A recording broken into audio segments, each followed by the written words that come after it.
Hello, I'm Anastasiya Lavrina. Welcome to Context. Turkish authorities have arrested Istanbul Mayor Ekrem İmamoğlu as part of an ongoing investigation into corruption and alleged ties to extremist groups. The government maintains that the move is a necessary step in upholding the rule of law, ensuring that public officials are held accountable. Interior Ministry sources revealed that the probe uncovered financial irregularities linked to municipal contracts with evidence suggesting misuse of public funds. İmamoğlu, a key opposition figure, has denied all allegations, claiming political motives behind his detention. However, officials insist that the case is based on solid legal grounds, not political rivalry. President of Turkey, Recep Tayyip Erdogan's administration has defended the action, emphasizing its commitment to transparency and national security. Pro-government voices argue that corruption must be tackled at all levels, regardless of political affiliation. Meanwhile, opposition parties have criticized the arrest, calling it an attempt to weaken political challenger ahead of future elections. With the investigation ongoing, the Turkish government reassures citizens that justice will be served in accordance with the law, reinforcing Ankara's stance against corruption and illicit activities within state institutions. More on this issue right now. Joining me for further discussion of this topic is Mr. John Kavulik, Senior Editor at Issue Insight, who is joining our program today from Ukraine. Warm welcome to our program. Thank you. Thank you very much. So let me start with a question. How does this investigation align with President Erdogan's efforts to maintain national security and stability? I can't speak to the legalities of what the mayor has been charged with because I don't know whether they're true or not. But optically, it distracts from President Erdogan's global agenda with respect to Gaza, with respect to Ukraine, with respect to integration with the European Union, politically as well as militarily, the re-engagement they're seeking with the United States, with the Trump administration. So it's just really the way that it's been rolled out, the timing before the opposition party was going to be nominating their candidate, the discussion about whether there was a legitimate college degree, and it's just, it plays, it's an easy soundbite, it's an easy word bite for media to report, and it just doesn't make the government of Turkey look good right now. But if the allegations of an alliance with the PKK and all other accusations are proven true, what consequences it may have? If everything is, if all the charges are valid and in a court, they're adjudicated, and then their appeal process, and then eventually it goes to the Supreme Court, and then the Supreme Court rules. So if the process is seen as transparent and the charges are seen as easily understandable, then it works better to the image right now of the government of Turkey. But the challenge is, because the charges thus far in the public domain talk about affiliations with groups that are deemed national security issues, and then we swing all the way to political corruption, to misuse of funds, and then we get to the educational diploma issue. So it just has a lot there that it's easy for people to raise questions about it because of the structures of the government, and in particular because of the strength of President Erdogan's personality, where that sort of overshadows just about everything else that happened in Turkey. Do you expect the country, especially from the Western alliance, may decide to use this situation for the further accusation of Turkish governments in the issues like human rights and many other aspects? Absolutely. And, when you have the Turkish government somewhat closing down Istanbul for the next several days, where you have a lot of police presence, and that is all shown on television, where you have protesters, being confronted by the police officers, where there's a huge security apparatus. It absolutely feeds into the narrative that Turkey is not as tolerant as it might say it is, or others might want it to be. And therefore, the result is, pretty easy moving from, President Erdogan is an incredible spokesperson for the Muslim community, for, Global South, for looking at inclusion with respect to the United Nations Security Council or the G20 or the G7. He's got a big voice, but he also is a tough head of state.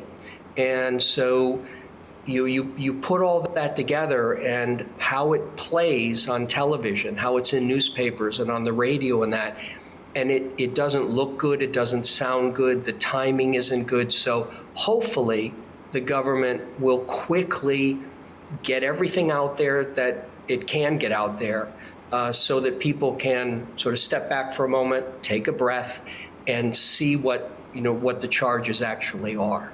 Following to what you already said, what steps can Turkey take to assure that Western allies that this action is in line with the country's commitment to the rule of law?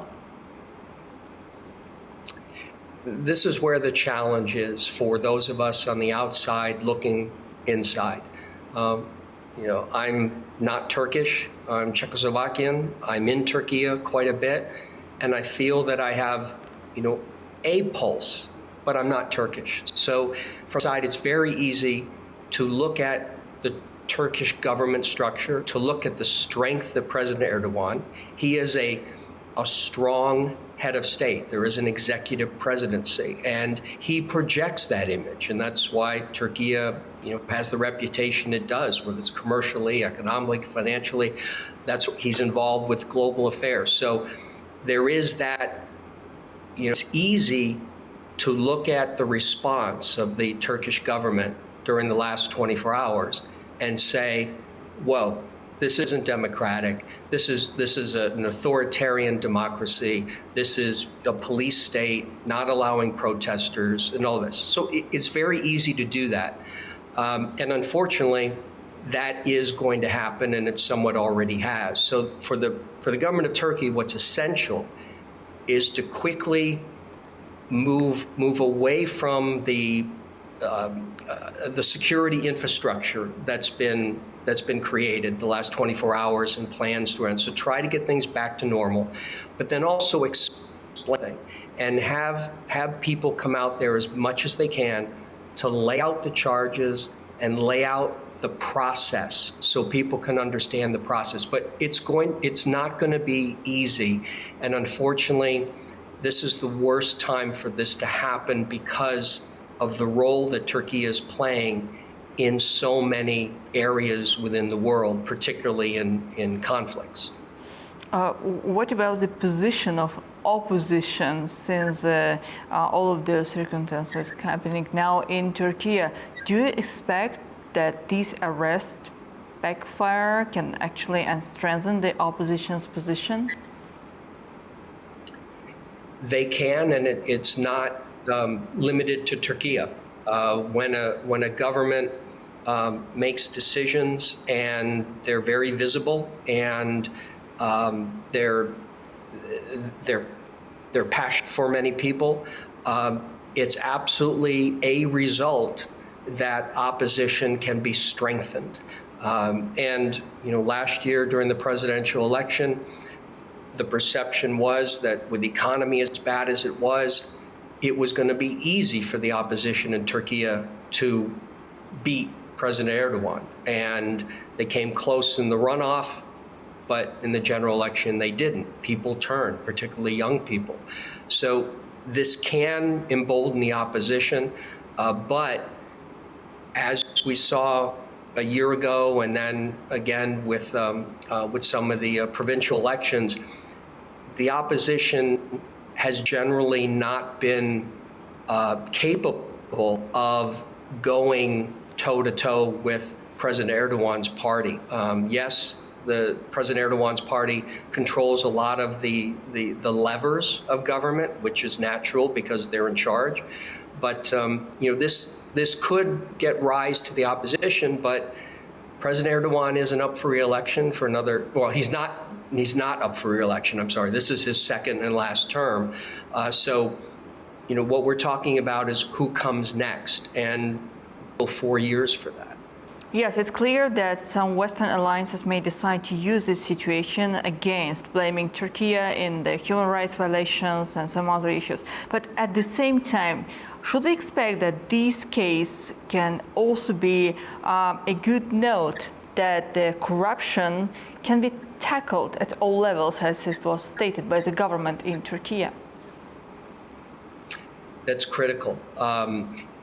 As important it is, though, for the government to have those objectives, and in this case, focusing on the opposition, it's also important that governments look inside as well, because every government, and I think people know, with the Trump administration in the United States, he isn't necessarily, well, and some of his people are talking about, corruption, but it's more the process that he wants to completely disrupt. So in Turkey, there are at least two sides to every story. And so where the opposition will say, we didn't do anything wrong, the government will say you did, and then the opposition will say, well, the government, you should look at, inside. And I bet you're going to find some things, if you take a look at mismanagement, corruption, and et cetera, et cetera.